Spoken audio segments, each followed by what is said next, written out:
Al and myself are headed over to the hunting lease. This is Thursday. We're just 2 days away from the opening of the West Virginia archery season, and we are heading over to get our feeders hung. Didn't get them hung last year, and it almost looked like we wasn't going to get them hung this year, but things worked out. I took a day off from work. Jared's off today and tomorrow. So we're going over, and you can see we got rain, but it ain't supposed to do this all day. Jerod and Alvin went to get the side-by-side so we can haul this stuff in. I stopped at Walmart, picked up 150 pounds of corn, and we're on our way. And if you look across that way, you know, it's going to clear up. At least the Weather Channel said it would. So you hear that noise in the background, that's my CB. So just stay tuned. We're on our way over there, at least I'm started. We'll see you in a little bit. Thanks for watching. Well, I have arrived. I'm still waiting for Jerod and Big Al to get here, but of course, like I said, they had to go get the side-by-side. But I stopped at the Sunoco and got a breakfast pizza. Got Big Al and Jerod a breakfast pizza. So, and there's the CB again. Jerod runs CB due to his work, and I have one in my truck along with my ham radio. So we're here, and as soon as they get here, and hopefully this rain slacks off, it's supposed to about 11 to 12, somewhere like that, it's supposed to stop raining. So it's just a drizzle, but it's enough to make things miserable. But we got 2 feeders to get set up, and we've got Alvin's that we have to take down and move to his other location because he didn't get the stuff to set up a second feeder. So just stay tuned and we'll see what happens. There may be some video and there may not be video. I don't know, because we're going to be busy. So just stay tuned. Well, here we are heading in, loaded down to the gills. Feeders and winches and chains and cables. We'll be taking that one down here in a little while. Yeah, be taking that one down, relocating it. Me and Jerod putting in 2 new setups. Which I might not go as high with these new setups. Right. Y'all just stay tuned. We got ways to go. Okay, we're going headed to my stand. We're going to put my feeder up first and then come back to Jerod's. But we stopped here, wanted to check. If you seen my last video, you saw where I was talking about the mold. The mold is gone. You know, look at this hole right here. And then over here is the other spot. Of course, it's been raining since early this morning, but the mold's gone. Okay, and Jerod wants me to come down here and check this out. This is where his salt block was at. Yeah, this was just salt block, nothing special. But there's deer tracks in it, and it's actually holding a little bit of water now. Yeah. Yeah, here's where he had his salt block. There.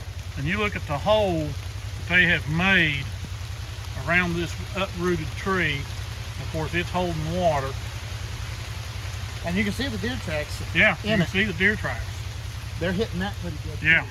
So just stay tuned, folks. Like I said, we're going to my stand first, get my feeder up, come back to Jerod's, get his feeder up. He's got to put fresh batteries in his camera. And then we'll head to Big Al's and get all that taken care of. So stay with us. Okay, we got the feeder up. Sorry I didn't get any video doing it. You know, it takes all hands to do this and trying to have a video camera going. Jerod had a little trouble with his tree stand right there. That tree is way too big. The bark's weird kind of bark. So he couldn't climb up real high on it. But pretty much it's level up through there. I can stand under it. It's at least 8-9 feet off the ground.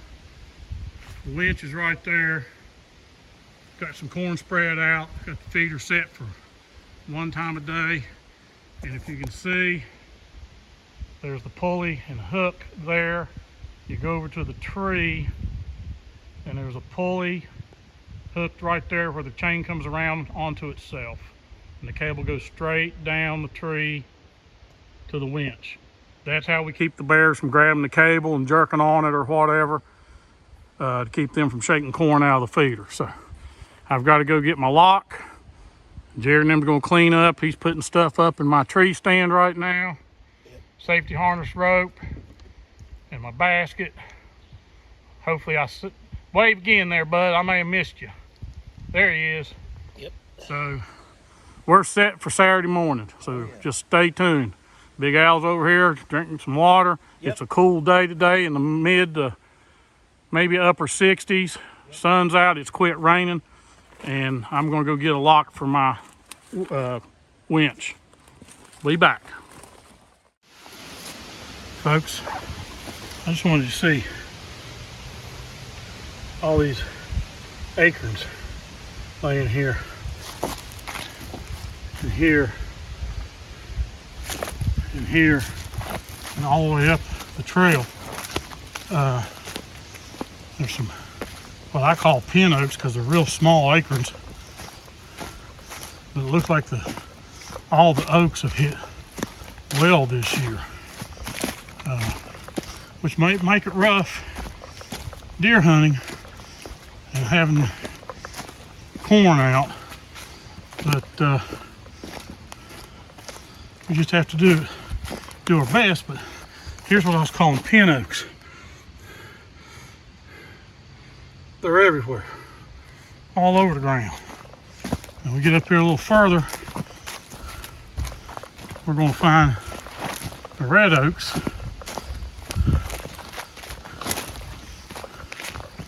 Up here on top of this ridge.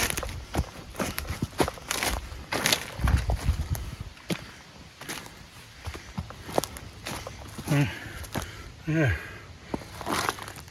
And there. And there, all the way up through here. Look at this. There's some yellow ones, some brown ones. So I haven't cut any open to see, if they're good, but there's plenty of them falling. And I'm getting up here where there's all kinds. Starting right about here. They are everywhere. All through here. Right here. Look at all this. So the mast has done very well this year. So I got hooked back up with Jerod and Big Al. So you all just stay tuned. We got Jerod's feeder to hang and Big Al's to move. Hopefully we'll get it all done today. Again, people, I apologize for not shooting video as this is getting done, but all three of us are having to do things. And of course I'm doing all this recording with my cell phone. But Jerod's is up, as you can see. He's got it hooked over in that tree, and you can see that pulley right there. Goes over to the pulley in the center of the chain, goes over and wraps around the tree. And we put screw-in steps to keep the chain from sliding down the tree on both sides. And then the cable comes down to the winch. But yeah, it's up. Those cans don't hold 50 pounds of corn, more like probably about 35, 40 pounds. So the rest of it, he's done scattered because we're setting those cameras to go off, or feeders to go off one time a day. Crew's sitting over there, checking their cell phones. Jerod's taking a break. Side by side has really paid off because it hauled all this stuff in here. 150 pounds of corn, 2 feeders, the chains, the pulleys, his tree stand for climbing up the trees. So we've got 2 done. Now we got to go and move Alvin's from his stand to his from his old stand to his new stand. So that might take a little longer, and we may not get it done today. We may have to finish it up Sunday. Of course, he's not going to be able to hunt Saturday, so it won't matter that much. But I will be here Saturday. Jerod, of course, can't be here Saturday morning. He'll be here Saturday evening. but looks promising. And some of the trees are already starting to change colors, and this temperature today, it's great. And see right there is his tree stand. And he's got a perfect shot for down here if there's anything coming to the feeder. But as I mentioned earlier, when I walked over to my primary stand, the acorns are falling like crazy. So we'll just have to wait and see. So probably shoot some video over at Alvin's spot, and we'll probably end the video. Thanks for watching. Well, folks, we're not doing Alvin's feeder right now. We're gonna hold off till Sunday. We did go check his camera. He's got some deer movement. We'll get his feeder hung. We found the trees we're gonna hang it in. So we'll make a trip back over here on Sunday. Y'all just stay with us. Please like, comment, subscribe. And as we're fond of saying,